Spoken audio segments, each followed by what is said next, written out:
Hello, guys. Welcome to our show, Secondhand Confessions, for episode 8.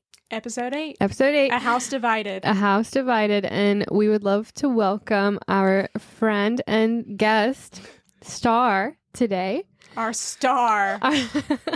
Walter. Welcome, Walter. Our shining star, Walter. Hi, everyone. Hi. I'm so glad to be part of this episode. I feel like a bad friend because I've never listened to any of the episodes. Oh my God. Just yet. This is yet. the first confession. The first confession of today's Secondhand Confessions. I'm literally speechless after hearing that confession. I know.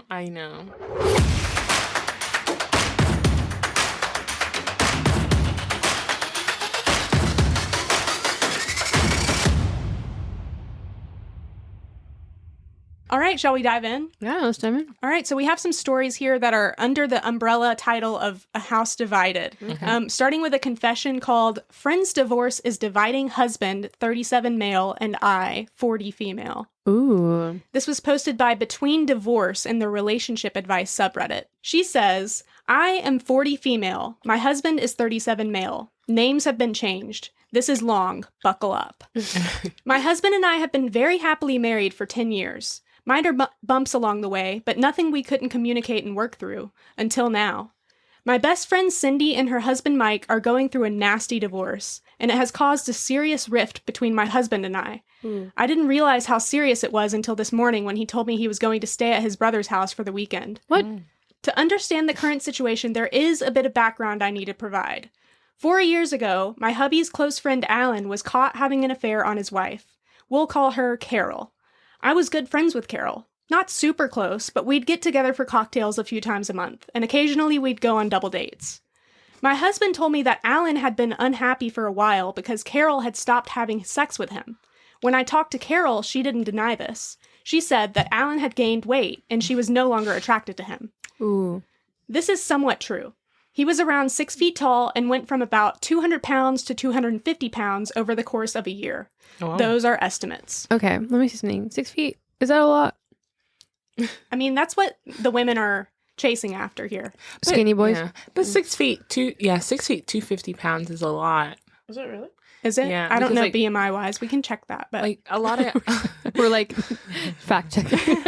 like a lot of healthy guys who work out in the gym, they'll be about 6 feet. Who are 6 feet, they will be about 220 or Mhm. less. Walter, you're already bringing your expertise onto the show. Thank you. Appreciate the guidance here. We have do never also... stepped foot in a I almost said a fridge. What is it called? We've never stepped foot in the gym. the fridge. The fridge, though. The fridge we do frequent. I have LOL. Alan was a chef and started sleeping with a female coworker 15 years younger than him. So Alan? Oh, Alan was the Alan. one who cheated. Alan was the 6-foot guy. He was 35, she was 20. The affair lasted for some time before they were caught at work. It all came out, he was fired, and Carol left him. Mm-hmm. Cheating hits very close to home for me. My father had an affair on my mother when I was young, and it ripped the family apart. Carol and Alan had 2 young children, and the divorce hit them hard. I was there for her and the kids through it all. The divorce was ugly and costly. Suffice to say, it would take Alan years to financially recover. Throughout the whole ordeal, my husband still talked to Alan and would occasionally loan him money. The money isn't the issue, as my husband and I both work and have our own accounts. The issue was that Alan had just cheated on his wife and ruined their family. I didn't want my husband remaining friends with him. Alan started drinking and going down a dark path. He was trying to drag my husband down with him. I told my husband if he continues his friendship with Alan, then we would have problems. After some back and forth, and me basically putting my foot down, he agreed to basically cut Alan out.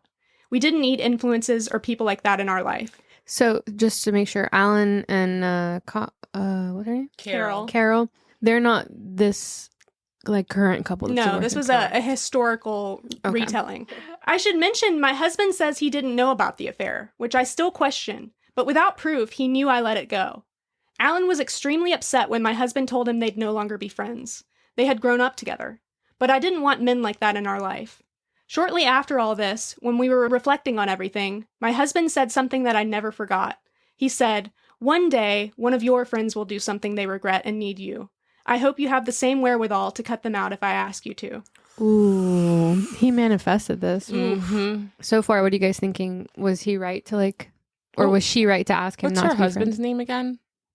Did she mention? Husband. Okay, Mike. we'll just call Mike. Mike. Okay. Was Mike, or was she right to like ask Mike to not be friends with Alan anymore?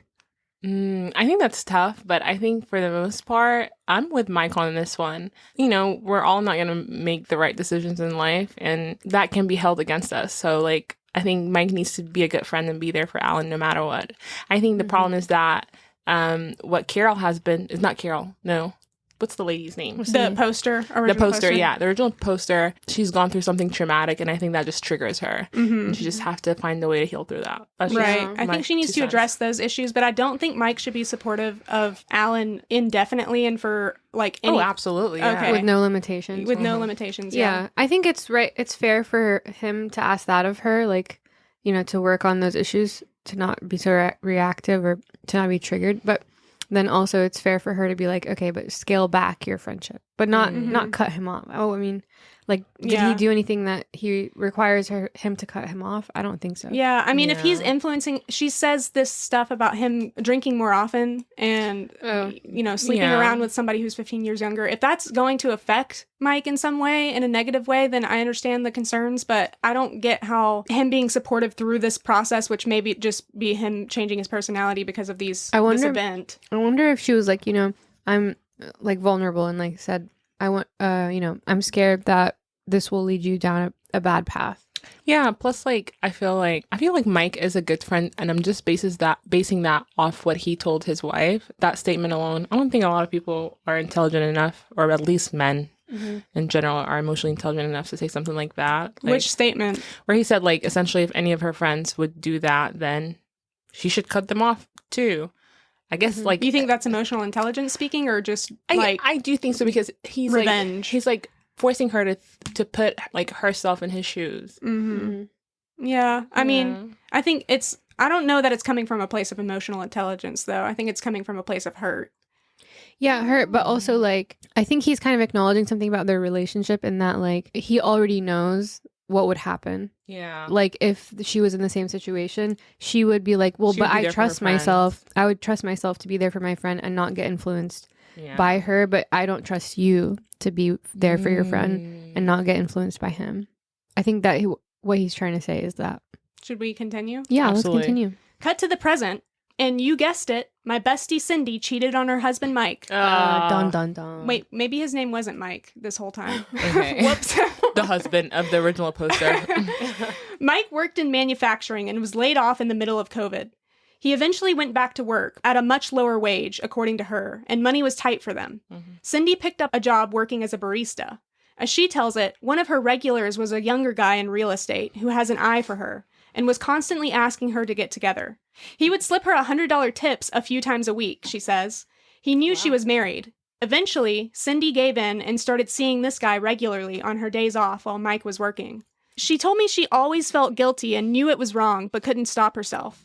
She said the sex was like she'd never experienced with Mike, and she felt wanted and desired again. They were caught when their oldest daughter came home early from school because she wasn't feeling well. Cindy was busy with her affair partner, didn't see the text from her daughter, and the daughter walked in on them. Oh my God. The daughter told Mike. Mike was devastated, and they are getting a divorce.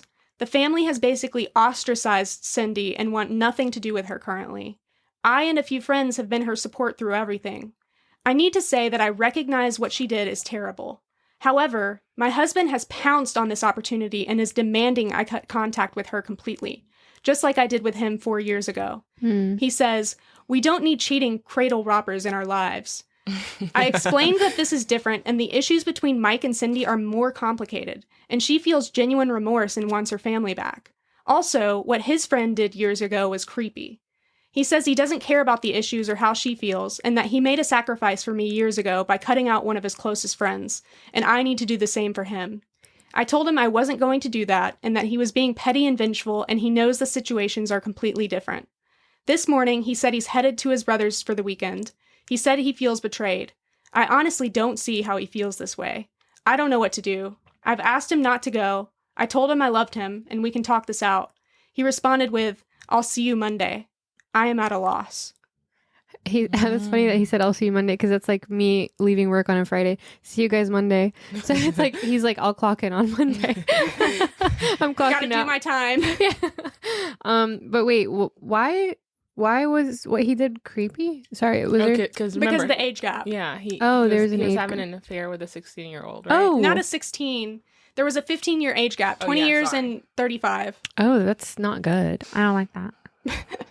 So that's the distinction here for her, is that there was creepiness on his friend's end that wasn't present apparently in this newer affair. Mm-hmm. And then also she said something about, oh, she's also, concerned about the family. And I'm like reading this and I'm thinking, but the daughter walked in on those two. So Yeah. how is that concern for the family? Like, you're clearly showing more interest in this guy than you are in preserving your family unit. Like, I'm with the husband on this one. Like, 4 years ago, she forced him to cut ties, despite him wanting to still support his friend.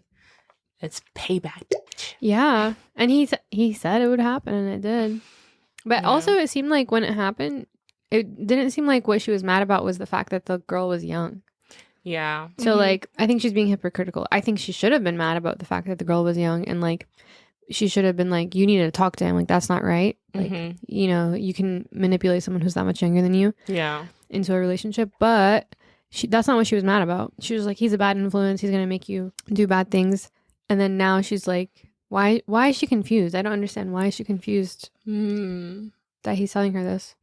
What do you think, Flippy? I think that this whole thing about the trauma of her family unit being destroyed earlier in her childhood when her father slept with somebody else other than her mom is just, it's not adding up to me in terms of how she's responding to these incidents, because on the one hand, like, both family units have been destroyed by this. They're both saying there's a divorce impending. So I don't understand why, someone says in the comments, Josie Badcat says, how in your mind are the situations different? From my viewpoint, on this side of the keyboard, your husband has a valid point. And I agree with that. Yeah. I think maybe she's more like, sees it as like husbands hurting their wives rather than cheaters hurting their families. Like, it's not the behavior, it's the type of person that's committing it that matters. So Divorce Shovel says it's not her friend that's hurt this time, as the answer to that question of how are the situations different. Yeah. So it seems like it's less personal for her this time. Yeah. Yeah. Maybe they need to associate with different people, because these groups here. They just need to establish, like, I think the original poster, the person and her husband, they just need to establish boundaries as to what they can say or dictate about their friendships with their friends, if that makes sense. Like, you can't put rules on who I can and can't be friends with. Yeah. Right. Unless they're negatively impacting our and relationship. You can see that. Yeah. Right. Yeah. And there's like a behavioral change that accompanies that difference. Yeah. Yeah. I agree. Because no, I think you're right. Like, I think originally when the first cheating happened, like, she should have been like, oh, like, be there for your friend, whatever. But like, if he started to come home late, if he started drinking more, that's something you can call out. Like, hey, like, I don't like how you're coming home later and later. I don't like how you're drinking so much. Like, that's the behavior that is the issue, not supporting his friend, even if his friend was wrong to do what he did. Right. Yeah.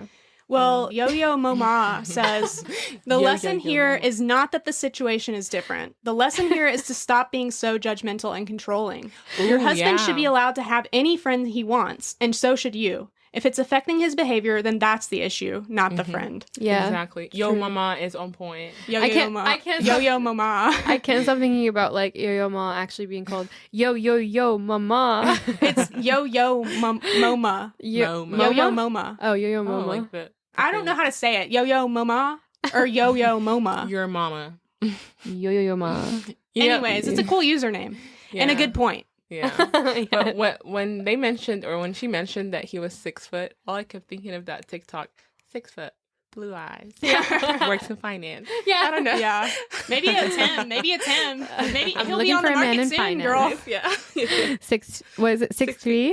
6'5"? 6'5". Yeah, 6'5". 6'5". Blue eyes. Blue eyes. I mean, you found the man just because he gained 50 pounds. Wait, who's this?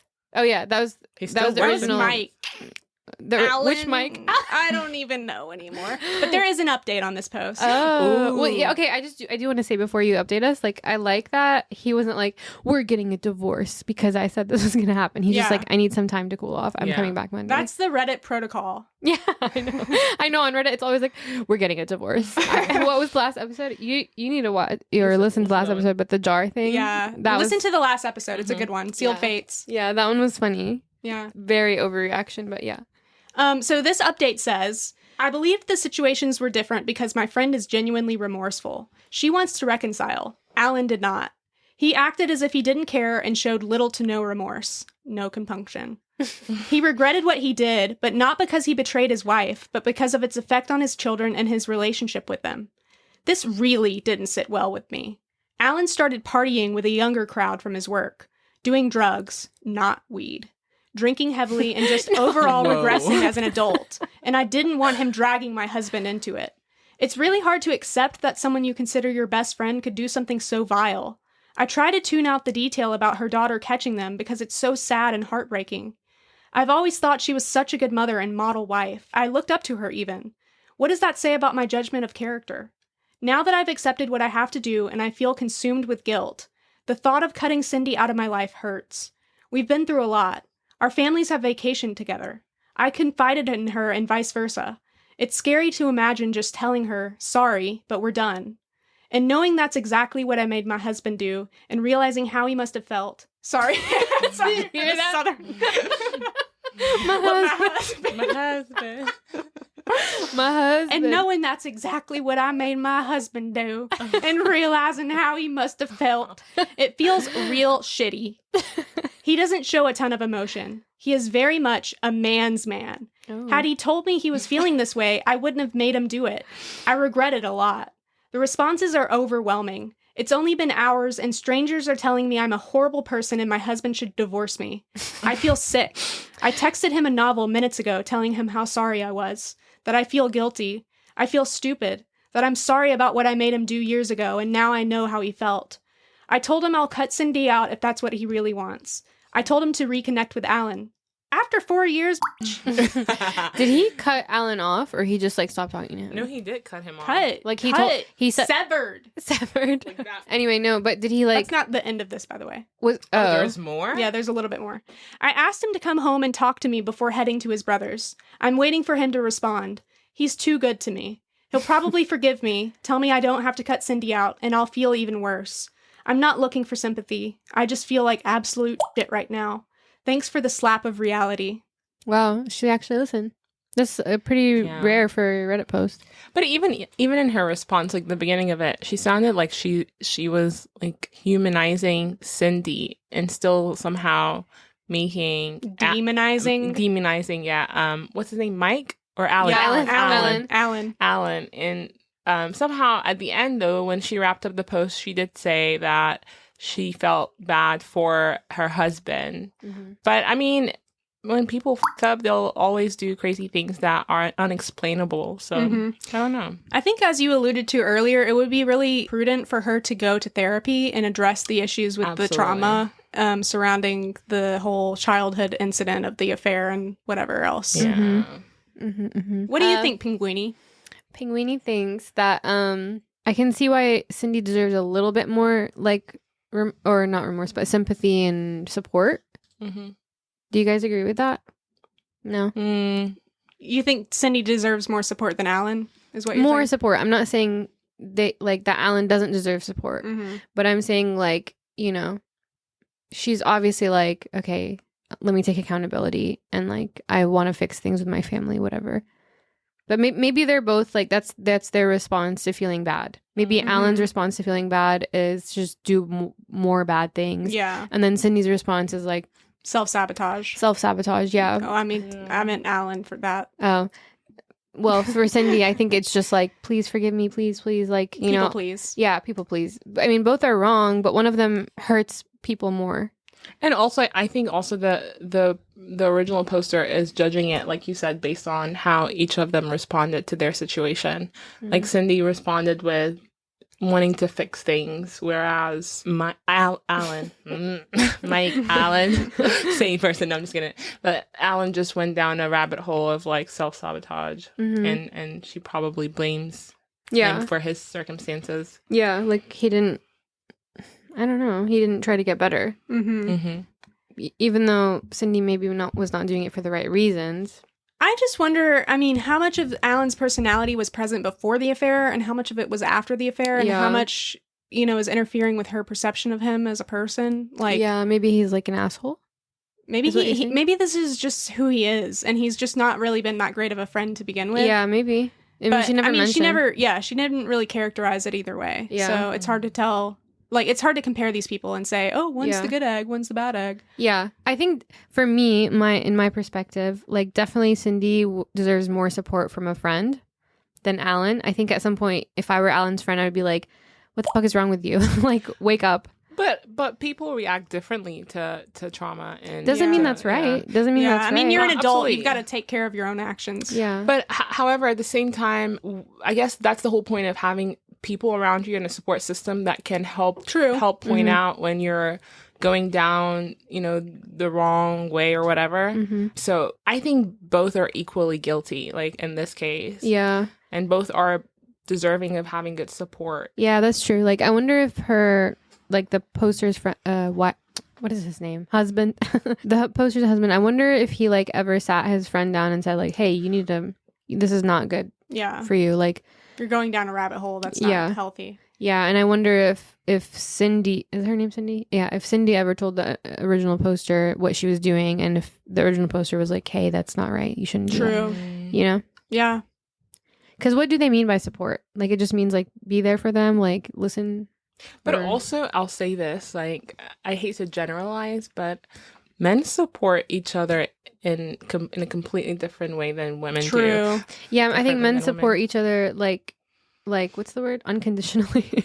And, like, they don't need to know the details. Or, like, but then they also don't go very deeply. Like, I don't know if they provide much emotional support for each other. I don't think they even, like, I won't say that's the case with every guy out there, of course, but I think for a good bit of them, they don't hold each other accountable in the sense that we might hold each other accountable. Yeah. I can't imagine a dude telling his best friend that he's cheating. Maybe some guys out there, like, listeners, please tell us. Would you tell your best friend if you were cheating on your partner? That'll be our question on Spotify. Yeah. We can do that on Spotify now. Did you know that? Really? But you probably use Apple Podcasts for your podcasts that aren't ours. I actually do use Apple Podcasts. I figured. Yeah. Well, do we have anything else in store for this House Divided episode? I have a thread that I want to talk about. It's not like really stories. It's like it's going to be a lot of replies to a question. So this Reddit thread is on the marriage subreddit. And the question is, what is the biggest thing you and your partner disagree on and how do you manage it? What are some popular posts? I want to hear what are some common themes in marriage disputes. So the top comment says, when my husband and I were dating, we didn't argue or disagree on anything but finances. We just had a different mentality / perspective when it came to finances.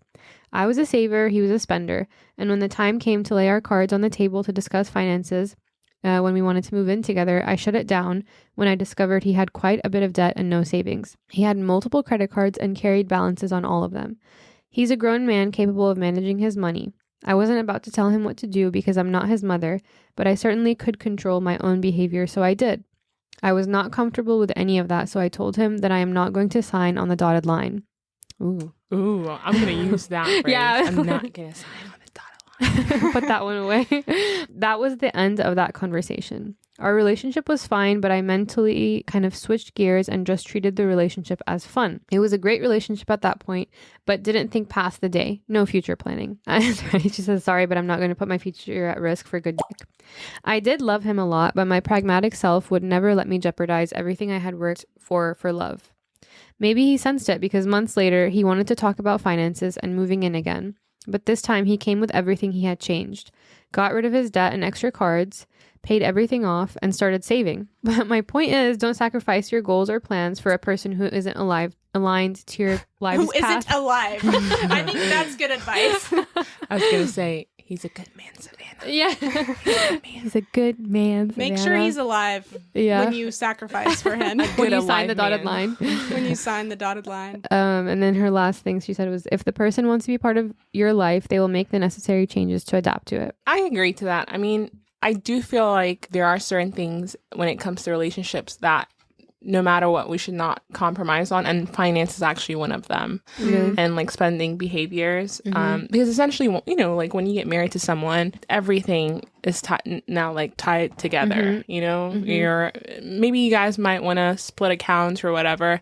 But when it comes to like taking out loans, buying houses, all of that, that will be, taken into account. So I personally think she did right. Yeah, I think so too. I think it was very smart of her to say, like, this is a fun relationship. We're going to keep it that way because I don't think we agree on finances. Yeah. Yeah. It's tough. I do think that our generation takes a little longer to, or I do feel like we are getting better because I mean, is it safe to say that we're millennials? Yep. Yeah? Okay. Yep. But essentially, like, yes, I think we're getting better with addressing the things that are important to us because right now we're at the age group, age group of buying houses and making these big decisions. But those things we should not compromise on. Yeah, and they should always come at the beginning of the talking stage. You should not wait too long. I agree. I think it's hard, like especially when like life has changed so much since our parents were young and dating. Yeah. So like as millennials, it's been kind of hard to navigate that conversation. Yeah. But yeah, I think it's important. So, Virtual Choir Boy said, after being together for 34 years, we've worked out most everything, so it's a bit fuzzy for me now. I think the biggest differences we still have are how to deal with our respective families. She doesn't always agree with how I deal with mine and vice versa. For the most part, we take a not my circus, not my monkeys approach. In other words, we stay as hands-off as we can. If we disagree about how something was handled, we talk about it later in private. In public and in front of family, we take the lead with our respective families and support each other.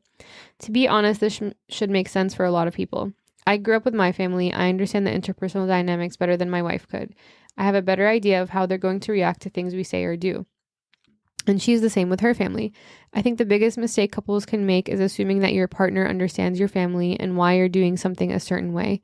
So it helps to talk about it. If you think something was handled poorly, or especially if something that happened upset you, you need to be honest and talk to your partner about it. And your partner needs to accept that you may be confused or hurt or insulted or angry about how they and their family behaved. They need to be open to hearing feedback and, more importantly, adjusting how things work in the future if necessary. Remember, you're not getting into a relationship to have that other person join your family, just like they're not getting into a relationship to have you join theirs. You two are forming what is essentially a new family that belongs to the two of you. A new family that can and likely will work differently than either of your respective families. Support and protect it if you want it to last. That's really good. I think, when the first thing that he said or she said when they were like, yeah, I've been married for 34 years. I'm like, 34 years? God dang, I can't even think of that. But also... Yeah. Literally, we have no reference for that. Yeah. 34 times. But I think also it's hard to say that fully that yes, you are creating a new family, but in a sense, your older families are still intertwined in one shape or the other. Also, it depends on what culture you're bringing in with you. True. Do you come from like an Eastern or a Western culture, something more individualistic or a community-based culture or a collectivist situation? I think that's very important to keep in mind when you're going into a relationship. Yeah, I agree. Yeah. And I don't think necessarily that like Eastern cultures or collectivist cultures, when you marry into a family, you're part of that family. It's not even that. It's just that there's like certain rules of respect. Cool. What do you think, Squiggly? Family is important. I can't think of your name ever. What are you trying to call me? Squiggly. Flippy? I'm calling everybody Squiggly. Flippy. I'm Flippy. What do you think, Flippy? I think that she has a good point that I don't know if her point was that sometimes collectivist and individualistic or people from those backgrounds might struggle to coexist because of the differences in just values. But I think that might be, is that, you're nodding. I finally figured out the word that I was trying to say. What were you? It's called Mores, Mores. M-O-R-E. Oh, Mores. societal mores. Mores. Societal mores. Yes. Gotcha. She brought the vocab today. Ooh, I brought the Google search. What was your point about collectivist and individualistic, like relationships between those two types of people? So let's say you marry someone who comes from a family that like where one's problem is everyone's problem, right? Mm-hmm. Whereas let's say your family has always, been Dealt with problems on their own. individually, yeah. So I think that would be very overwhelming to your partner, or overwhelming to you if your partner brings in everyone's problems into the mix, or Mhm. vice versa. So I think Yeah. just being mindful before going to a relationship. Being mindful. Yeah. Yeah, that's appropriate guidance, I feel. Snaps. And yeah, I mean, assessing your tolerance level for the opposite approach, Mm-hmm. you know, like whether you can adapt to it or whether it's like something that's non-negotiable for you personally. Yeah. Sorry to interrupt. No, you go ahead. I was just gonna say, I think like not speaking from experience or anything, but like the thing is, someone in the partnership can like want to do things a certain way, but like everything is against them to like do things that way. Like their family doesn't accept them to do things that way, and like I think that, I mean, it seems like both these people from this comment are from the same kind of society where they're both like individualistic society. Mhm. Like their families are okay with them being like More You- hands off.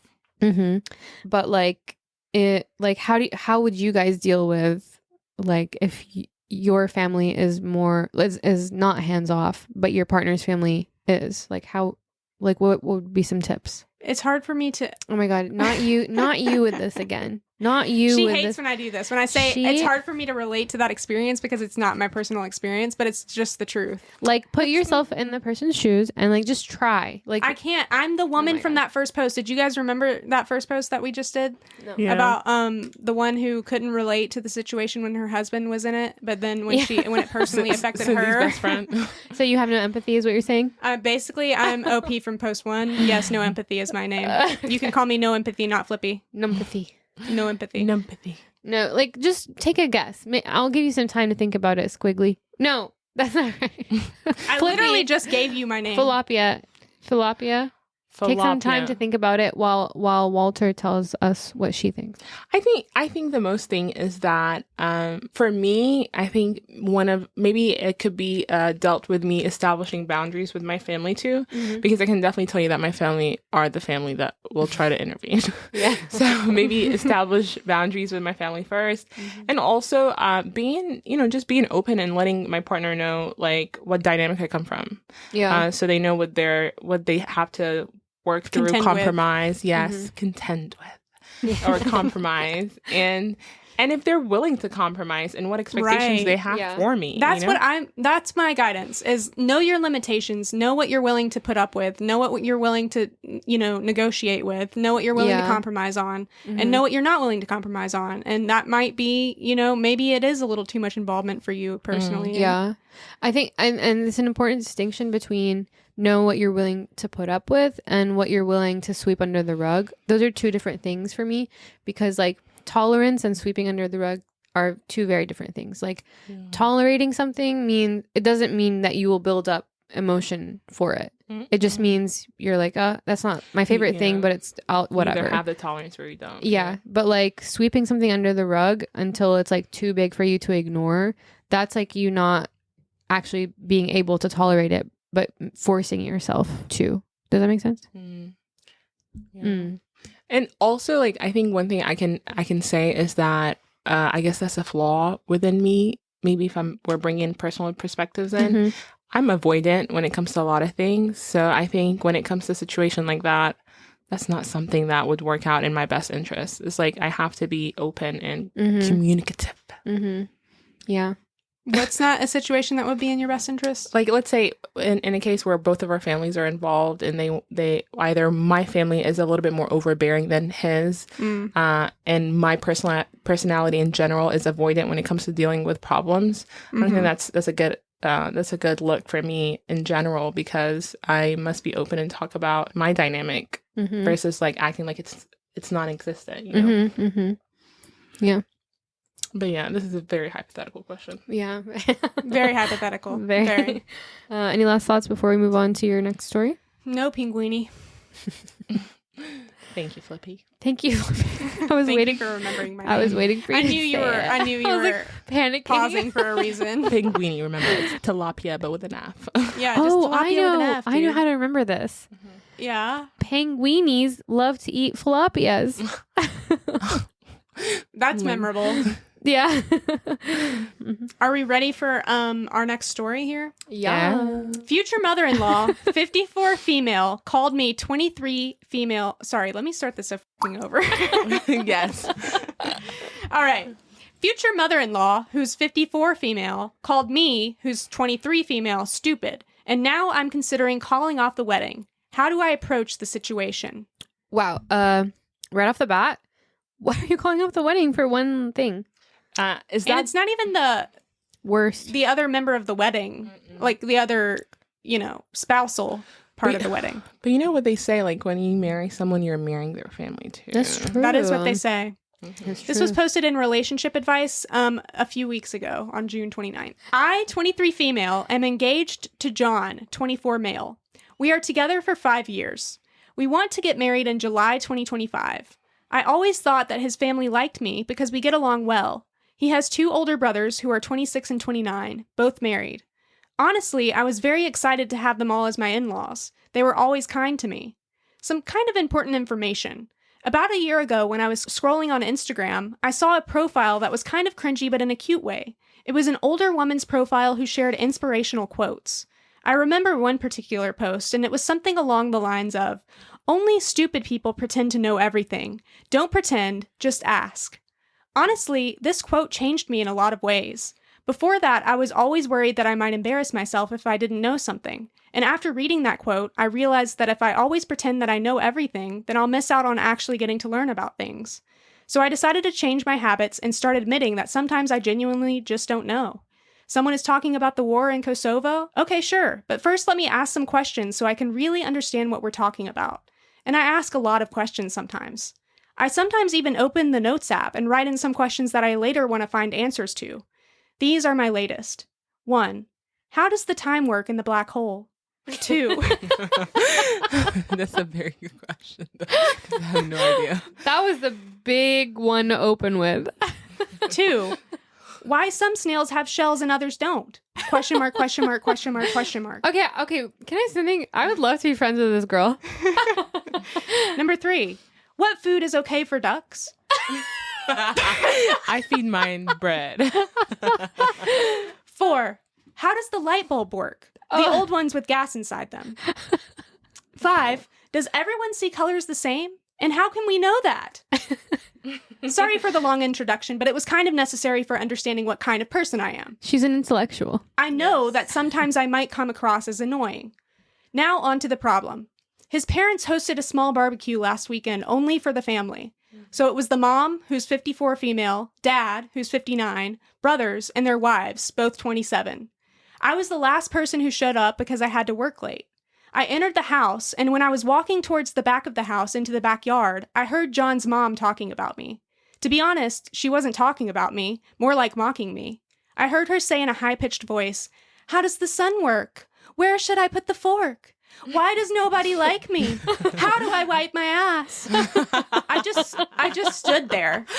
I had this sinking feeling. I couldn't move, so I just stood there. And I heard them all laughing. One of the wives said, "I actually don't mind her always asking questions. I think it's cute." And it made me feel hopeful that they would say something like, "Yeah, sure, we're just playing. We love that." But none of them did. Instead, the mom replied, "It's not cute. She's just stupid." After that, they laughed again. I heard John laughing. Ooh. My heart kind of broke in that moment because he didn't even say one positive thing. He didn't defend me. He just laughed. Okay. I quietly turned around and left the house. I texted John that I got sick and have to stay home. Now I'm wondering how I should approach this situation. We live together, and I sleep in the guest bedroom for now, and I use the excuse that I don't want him to get sick from being around me. I can't ignore him forever, and I can't pretend to be sick anymore because it's been too long. I'm not sure how do I proceed. Maybe it was just a misunderstanding. I'm considering talking to them about this, but I'm also worried that they won't be honest with me. I can't marry him if he really thinks I'm stupid, but I also can't marry into a family who thinks so little of me. But maybe it was a joke and I shouldn't take it so seriously. I'm so torn apart, and every day I convince myself a bit more that it's okay, and sometimes we should all laugh about ourselves. Now I feel like I'm just going crazy. I would really appreciate some advice. Yikes. This is a tough one. John is definitely a certified mama's boy. Yeah. I'm looking for a man who's a mama's boy. I'm looking for a man who's a coward. Run. No, I think I'm happy for her that she took the time. It seemed like she has taken enough time to process it, but definitely it's time now to bring it up to John. Mm-hmm. You know, Mm-hmm. I think if she wants to make any decision moving forward, she definitely have to speak to John about it. Like Yeah. he needs to know that Yeah. she knows, you know? Yeah, she needs to confront him on why he didn't defend her. Even if it is a joke and it's like all on good fun and whatever, and that's how they joke. Yeah. I would expect him to be like, hey guys, like that's That's not a little funny. much. Like I actually love that she does that or whatever. Yeah. Yeah. Like, I know we're laughing about it, but it's actually kind of cute to me. Mm-hmm. Yeah. Yeah. That's what I love about her. Mm-hmm. I love that she asks me when the stars are gonna, light up at night or whatever. I honestly, like, both of those were iconic. Like her note of like questions and the mom's like mocking of her. Both were so iconic. How do I wipe my ass? Yeah. Why does nobody like me? Like, that was such a fun... Why are there 25 lines on a lined paper? Yeah, why? I don't know. I don't even know if that's the number. I just made that up. I don't know what I would do if I were her. Definitely, like you said, Walter, I definitely think I would confront him. But like, I mean, this is like a major thing. And you said they were about to get married, right? Or They're engaged. They're engaged. It's next year, next July. Next So July. about a Well, I year. guess they have some time, but like, it feels like, okay, well, how long have they been mocking me? Like, these are the questions that would come up. Like, how long have they been mocking me? Do they do this all the time? Like, is that one sister-in-law the only person who ever defends me? How much do they actually mean their mocking of me? Like, all these questions I think would make me feel like I don't know if I can trust my fiance. What's his name? Whatever his name is. Mm-hmm. So I don't know how you can work through that.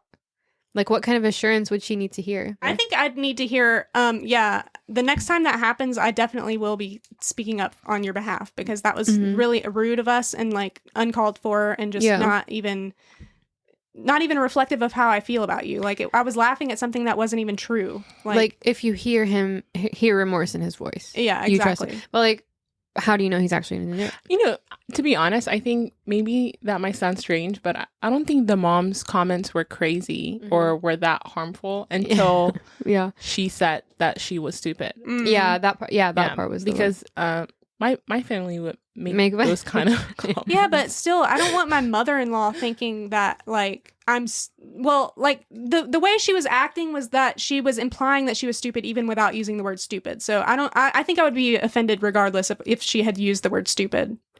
Mm. I guess that like depends on what your idea of like joking around is. Yeah. Yeah. Yeah. Yeah. Mm-hmm. There is an edit on this post. Oh. She says, there are many comments saying that they cannot stand people like me. I agree that sometimes I can be a bit too much with the questions, but with that being said, I still think I'm within reason. I don't do it around people I just met. I rarely do it at parties or other gatherings. I usually do it with people who are close to me, who I think wouldn't judge me, or with people who specifically have knowledge about something and are willing to share it. Mm-hmm. If I'm a part of a conversation, I'm not rude and I'm not interrupting. I usually just ask one or two questions. If a discussion is about climate change, I'm not asking about monkeys, if you know what I'm saying. I'm also not a complete dumbass. I don't ask questions which generally would be considered dumb to other people. Those I just write in the Notes app and check answers later on the internet. Mm-hmm. I'm capable of reading, so I make good use of it. But after all, I still do ask questions a lot. How did the mother-in-law even know about this note? I don't think Or she is knows it- about the notes. I think she just asks questions more frequently than most people do in normal conversation. Like we've all met a person like her. Yeah, those people in class that are like in chemistry, you know, at the 8 a.m. organic chemistry class when they're like raising their hands, asking questions nonstop, and I'm just like, oh my god, I do not even want to be here. So the thing is, like, I've never thought that was annoying. Embarrassing. Yeah, Annoying. embarrassing. I'm like, when I hear someone like that, I'm like, oh, they're asking Enlightening. questions. How enlightened they must be. No, like it's important to ask questions. It is important. So like, But I do think Google serves a very good service. yeah, You know? but she's saying yeah, she's not yeah. asking dumb questions. I think she's like one of those like overly analytical, you know, introspective people, maybe. In keeping with what you recommended, Walter, Beck 2010 says, tell John what you heard. Tell him that of all the things you heard, his reaction hurt you the most. Tell him you cannot believe how cruel his mother was, and his laughter and failure to stand up for you was like a knife in the heart. Then ask him, why should I marry you? Someone who is comfortable laughing at me when they think I can't hear them? You know I ask questions to better understand something. The smartest person in the room is the person who knows they don't know everything, and is not afraid to ask. When I heard everyone, all I could hear was ignorance, unkindness, a lack of grace, and no love whatsoever. How very graceful of you and your family to mock someone. Frankly, I'd call off the wedding. You didn't go that far, but you did say, you know, you'd confront him. Yeah, and I think it has to go, it has to be about how the family will react after John shares with them that, what's the girl's name again? Like, She didn't give names, I don't think. We'll call her Daisy. Okay. Daisy. She does seem like a daisy. Yeah.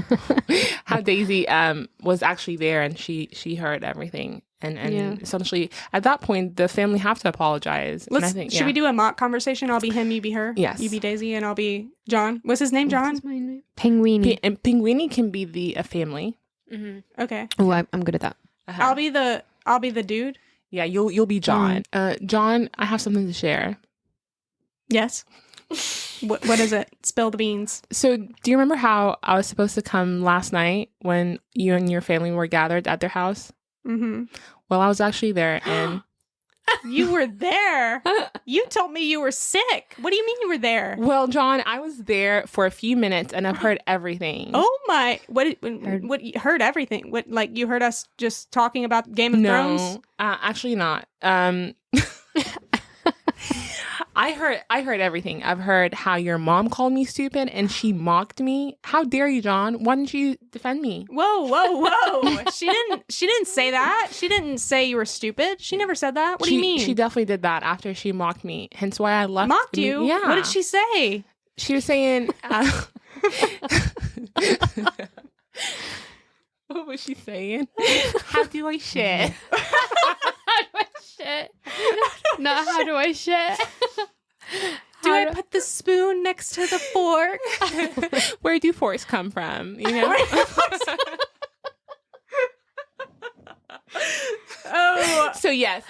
okay. I actually, now that you mention it, it's bringing back some memories. It's bringing back a little bit of memories. So John, why didn't you defend me? Why didn't you stick up for me? She was just joking. Like, that's just how she jokes. You know my mom. You know her. How do you expect us to get married if this is the relationship that we're going to have moving Girl, forward?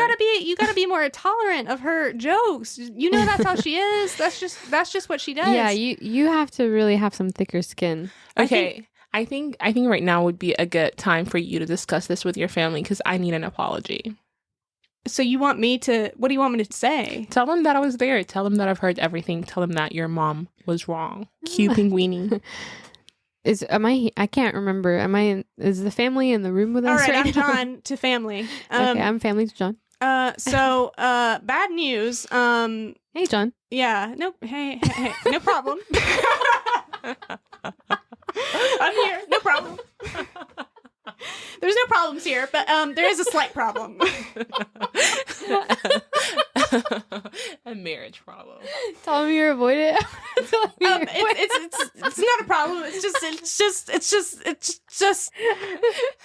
Okay, here's the little minor problem. Like, it's just a teeny, I wouldn't even call it a problem. I'd say it's more like a minor scuffle, you know? Mm-hmm. It's kind of like when you open the mailbox and there's no mail there and you just have to go back later. It's just kind of like that level of problem. Okay. But get on with it, John. basically what happened is Daisy, you know, Mm-hmm. you know, The stupid girl.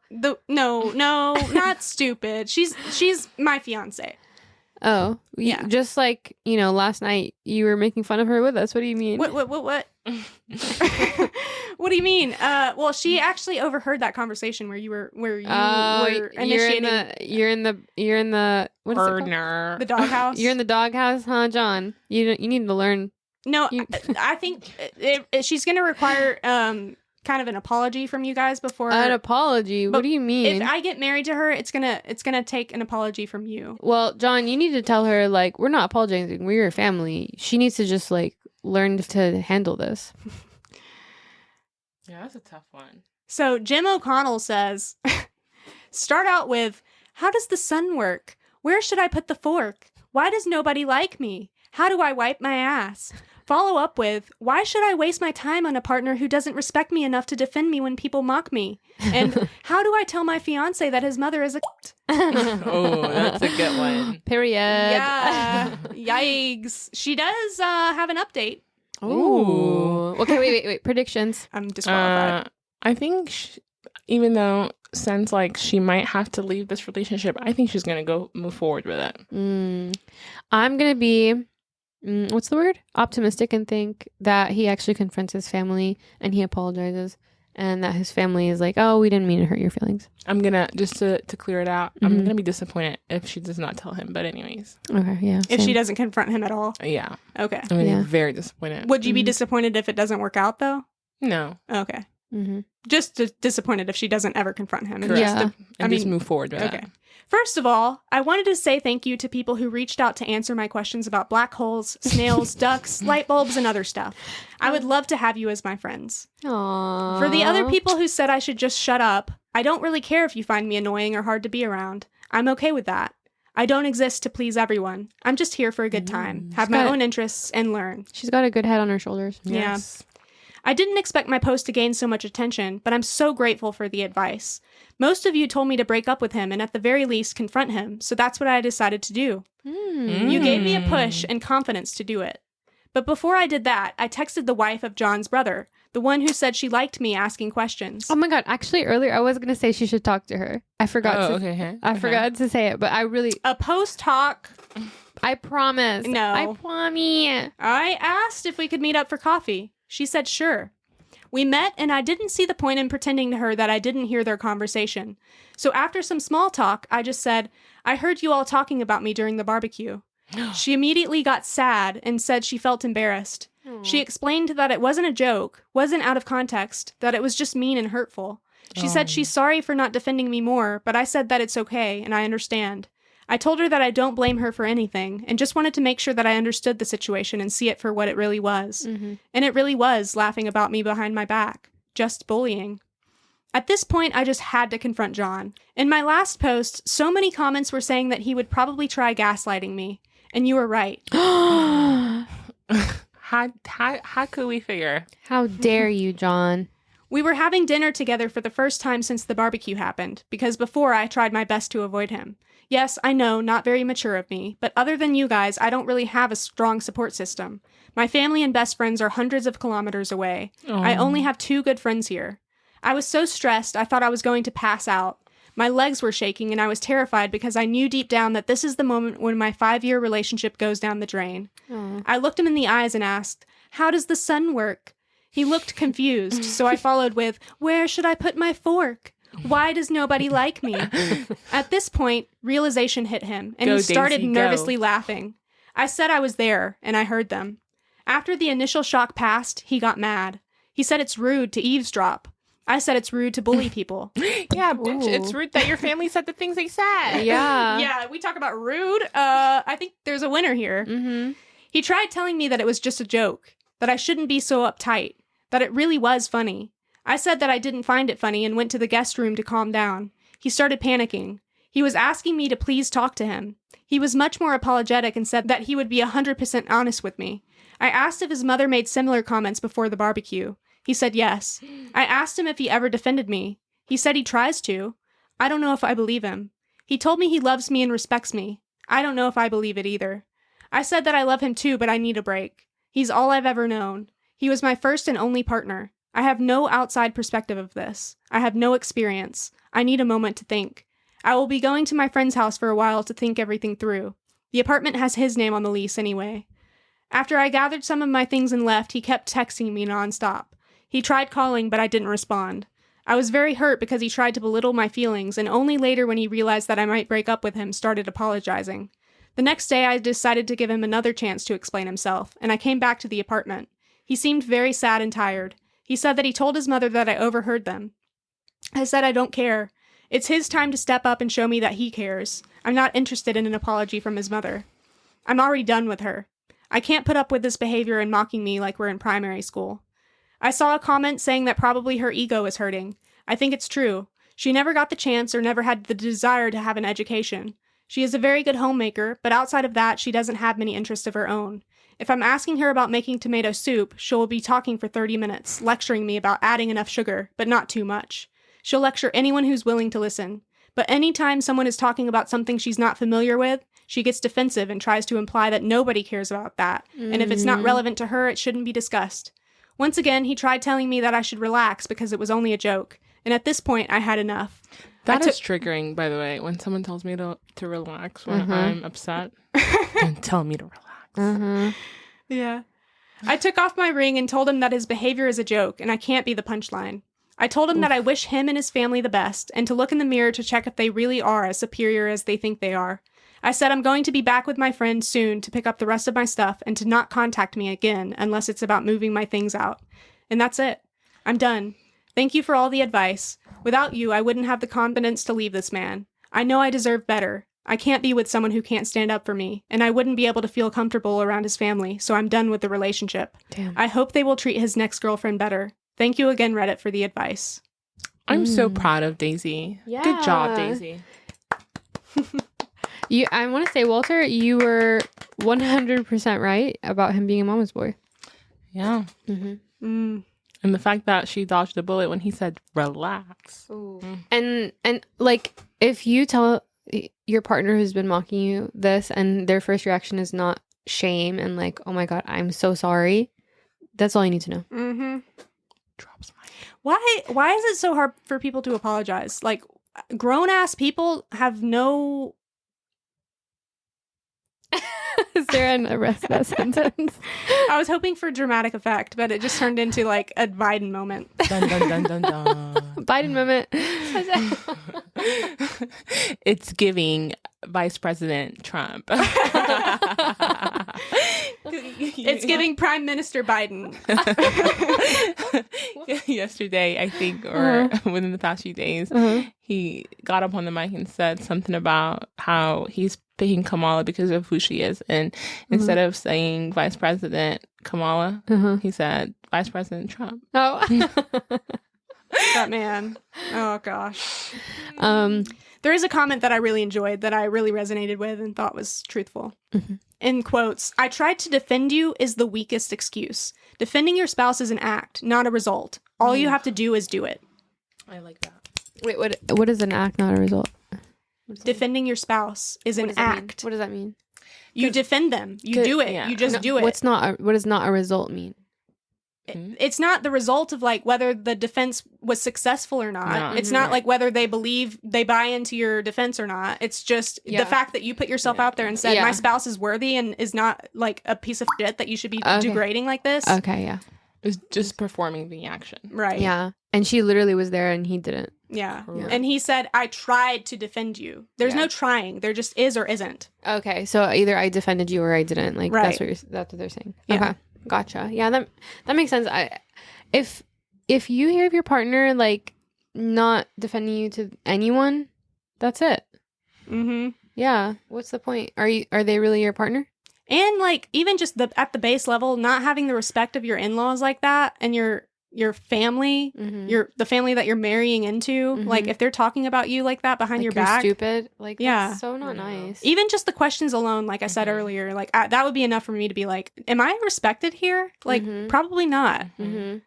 I think I'm so glad you said that, Flippy. I think that's the biggest thing is that when it's all said and done, I think if you have a relationship with someone, whether it's a friend, a coworker, or whatever, it doesn't matter if they love you or they like you or they care about what you say. It's just a matter of respect. Like, do you respect me as a person? And I think if there is no respect, then you're just creating a space for all kinds of shenanigans. Yeah, I agree. Yeah, I think respect is the base level of like the foundation for which a marriage should begin, and it is non-negotiable too. Yeah. Like you can't have a relationship or a marriage without respect being the foundation. Do you think you can lose respect for your spouse and then gain it back? I think you would only lose respect for that person if they put themselves in a situation where they humiliate, what's that word? Humiliate? I can never say that word. Whatever word Flippy just said. If they ever did that to themselves or to you especially. And I think, especially if they did that to you as as their partner, that's where you would lose respect for them. But she's walked in on him not respecting her, right? So do you think there's like, let's say he actually reacted well when she brought it up to him. Obviously he didn't, but like, let's say he did. Is there any way to gain that respect back? Is there any way for him to go from not respecting her to respecting her?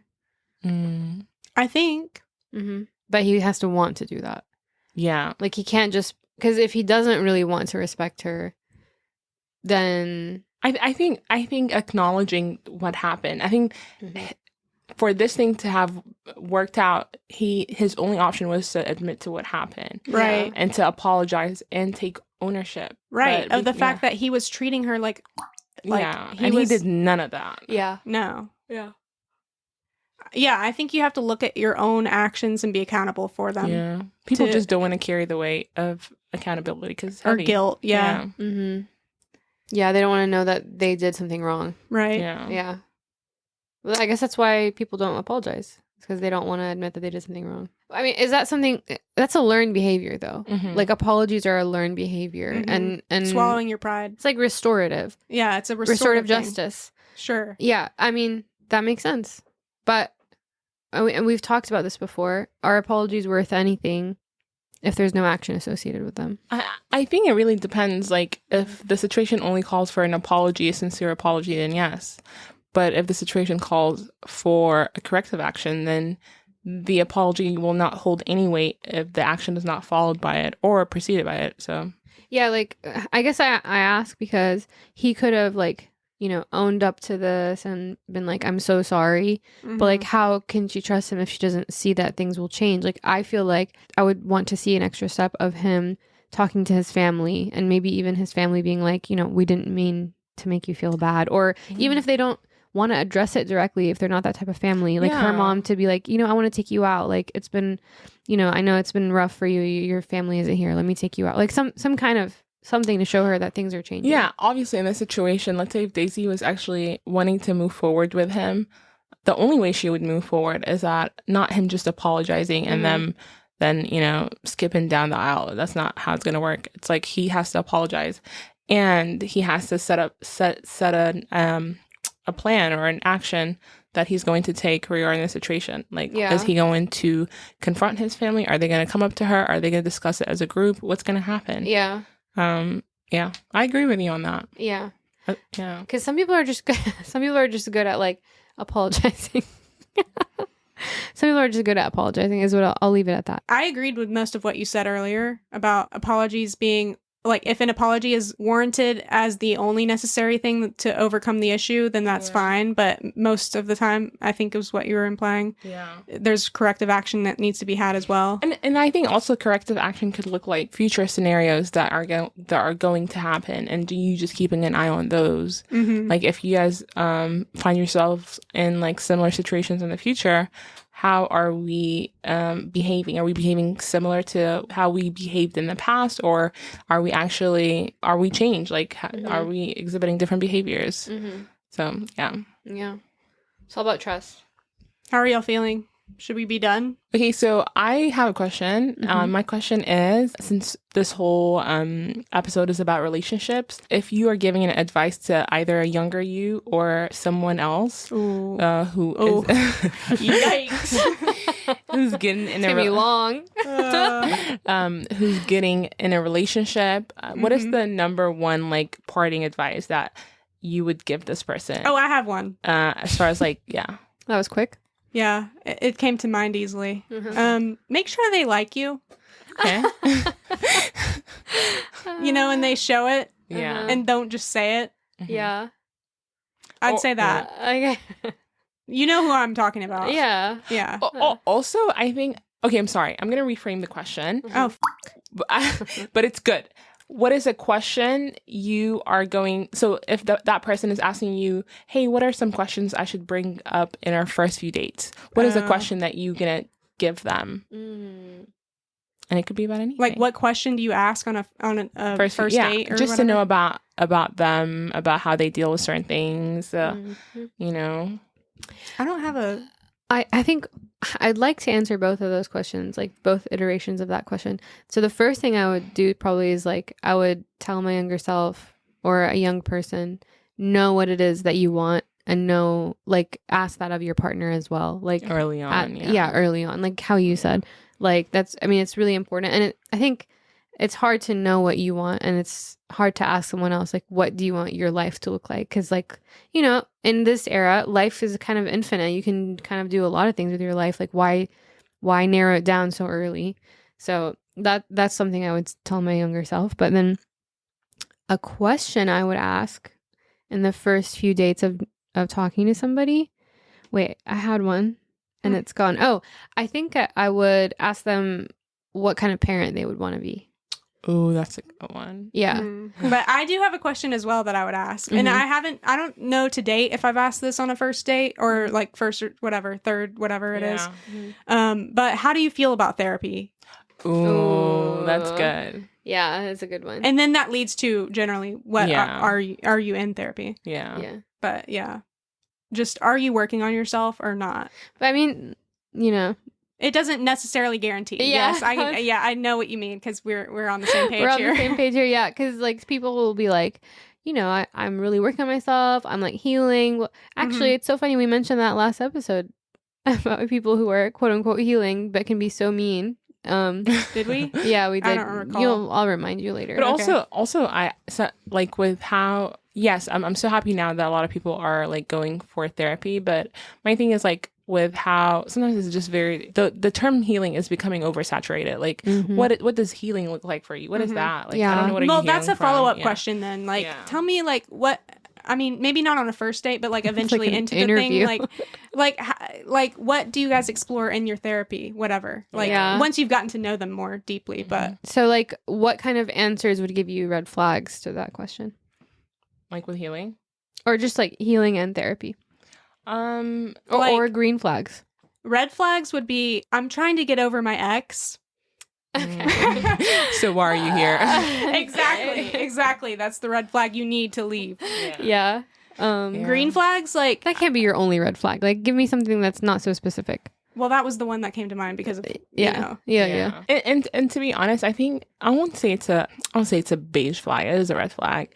I think if like let's say you're trying to heal from something and there is a timeline for healing, but I think if you and your therapist have been working on the same thing for such a long time, maybe it's a deep rooted issue that requires a lot of work. Yes, and see how that will affect me as your partner too. Yeah, right. Or maybe you're not really like handling it like properly. Yeah, like you're just talking about another it. question I have is tell me about how your last relationship ended. Oh, that's a good one. And I want to hear too that they had some involvement in it. Yes, I've heard that. Yeah. You agree? What does that mean? Like, I want to hear that they're not blaming, like, they're not saying, oh, my crazy ass ex. Yeah. Oh, yeah. When you hear that, run. Yeah. Like asking them that question and then maybe following it up with, what have you contributed to that ending? Like, why did it? And how have you worked on that issue since then? Yeah. That's a very good one, Flippy. Also another thing. Thank you, Walter. Oh, you're welcome. Another one that I think a lot about is what have you learned from your parents' relationship? Ooh, that's good, actually. Like whether conflict management, expressing yourself, all those things. Like, what have you? How is your parents' relationship going to affect your future relationship? What have you learned from it and all that? Because I do feel like in some shape or form, we either, subconsciously mimic those relationships, or in a way we try to avoid a lot of the things we've experienced by doing the wrong things still. Yeah. Hence the trauma continues. And then I think one thing too, I'll think a lot about is what are the things that I'm willing to, tolerate from my partner? Because I think, any long-term relationship, that person will never be the same person. Hence, you will not be the same person like from the first day that y'all have met each other, if that makes sense. Y'all are going to continue to grow and change as people. And I think, but what's the baseline of I'm going to be okay with this no matter how much my partner has changed? Yeah. Yeah. I think that a lot about like just random tragic accidents that cause like major disability and things like that. Like, are you willing to tolerate like those kinds of major life changes that could just altering dramatically events. Change overnight? Yeah. Like you being a caregiver, for instance. Right. Ooh. Yeah, that's a big one for me. That's like a big thing that's scary about relationships to me. Yeah. Commitment. I mean, that is commitment. You're like through sickness and in health. Yeah, I guess. Or in sickness and health, whatever. Yeah. Yeah. But like some sicknesses are different than others. Obviously, yeah. Yeah. Yeah. I think also for all of these questions that we're wanting to ask, just the way they answer to me is very indicative of the type of partner they'll be. So like if they're kind of like, I don't know, like, I guess I would do this, but like they don't really want to talk about things deeply, or they don't want to explore like my question was what kind of parent do you want to be? You asked about or you said therapy, and then you said about parents, like what has that taught you? And like if they're kind of just like, oh, my parents are just like, they hate each other or whatever, and like they're not very but on a first date though, reflective, insightful. I'm not talking about first date, but like if they're just not reflective or insightful in general, I feel like that's a red flag, because like it means they haven't been to therapy probably. Yeah, but even if they have, like, how can you process things and grow if you are just like very shallow? Nonchalantly handling life. Very shallow, yeah. You're just kind of like, oh, it's bad. I'll try not to do that. Like, okay, why is it bad? How are you going to avoid doing that? How are you going to be better? Why haven't you gone to therapy? What do you mean you just go to talk about like how much you hate, I don't know, school or whatever, Like, what are you getting out of, like, basically reasons? They can't back up what they're saying. I feel like that's like someone who's not ready to be in a relationship of that type of level and commitment. I mean, yes, I think people should process things deeply. I don't think they have to have an answer to every one of these questions we've asked. But... No, but I feel like if people are like, that's just how I am, or like things like that. Yeah, that phrase fucking gets on my nerves. Yeah. That's just how I am. I think this is a good place to wrap it up. All right, how should we wrap it up? I want to personally thank Walter for being here with me. Yes! Being here with me and with Flippy. Falapia. We need you here every time so she can remember my name. Flippy. Say my name, say my name. When no one is around. Yeah, when Walter isn't around you. When Walter is around you. Say, baby, I love you. Well, this has been Pinguini. This has been Flippy. And this has been Walter. Will always be Walter. Always and forever. Always. Thank you so much, Walter, for coming and joining us. We have such a good time with you, as always. Thank you for having me. Enjoyed it. All right. Bye, guys. Bye, guys.